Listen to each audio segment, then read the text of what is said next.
اللهم لبيك لبيك لا شريك لك لبيك إن الحمد والنعمة لك والملك لا شريك لك۔ ایک سفر جو صرف ایک سفر نہیں، ایک عبادت ہے، ایک فرض ہے۔ ہر سال لاکھوں لوگ دنیا کے مختلف کونے سے ایک شہر کی طرف روانہ ہوتے ہیں، مکہ۔ لیکن سوال یہ ہے، حج کیا ہے، کیوں کیا جاتا ہے اور کون کر سکتا ہے؟ چلیے سمجھتے ہیں حج کا اصل مقصد، اس کا طریقہ اور اس کے پیچھے چھپی ہوئی روحانی کہانی۔ حج ہے کیا؟ حج اسلام کے 5 بنیادی رکنوں میں سے ایک ہے۔ یہ ایک فرض عبادت ہے جو ہر مسلمان پر زندگی میں ایک دفعہ واجب ہوتی ہے، اگر وہ اس کے لیے مال اور جسمانی طور پر قابل ہو۔ قرآن میں اللہ تعالیٰ فرماتا ہے سورہ آل عمران کی آیت نمبر 97 میں، اور اللہ کے لیے لوگوں پر فرض ہے کہ جو بھی اس تک جانے کی استطاعت رکھتا ہو وہ اس گھر کی حج کرے۔ حج کا مطلب ہے ارادہ کرنا۔ یہ صرف ایک سفر نہیں، یہ ایک روحانی سفر ہے، ایک آزمائش ہے، صبر کی، اخلاص کی اور اللہ سے قربت کی۔ حج کیسے ادا کیا جاتا ہے؟ حج کا آغاز ہوتا ہے ذی الحج کے مہینے میں اور اس کے مختلف مراحل ہوتے ہیں۔ سب سے پہلا احرام پہننا۔ ہر حاجی ایک خاص لباس پہنتا ہے جسے احرام کہتے ہیں۔ مرد 2 سفید کپڑوں میں ہوتے ہیں اور عورت اپنے معمولی کپڑوں میں، مگر بنا میک اپ کے اور بنا زیور کے۔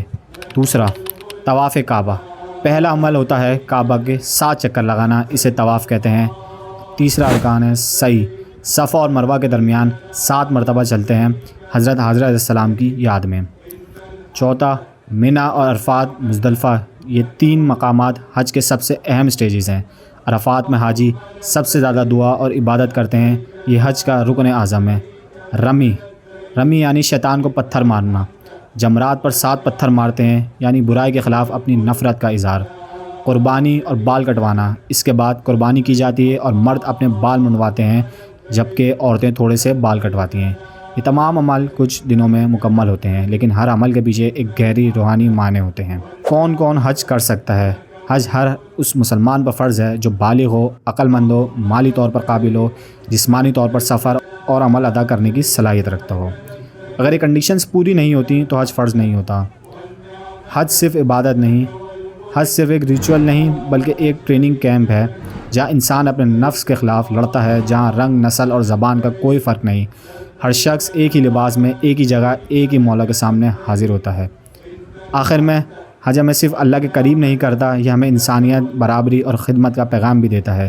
یہ یاد دلاتا ہے کہ ہم سب انسان ہیں، ایک اللہ کے بندے۔ اگر آپ کو یہ ویڈیو پسند آئی ہے تو لائک، کمنٹ، شیئر اور ضرور کیجیے گا، اور کمنٹس میں حج کے بارے میں اپنی رائے سے آگاہ کیجیے گا۔ اللہ ہم سب کو اس پاک عبادت کرنے کی توفیق عطا فرمائے، آمین۔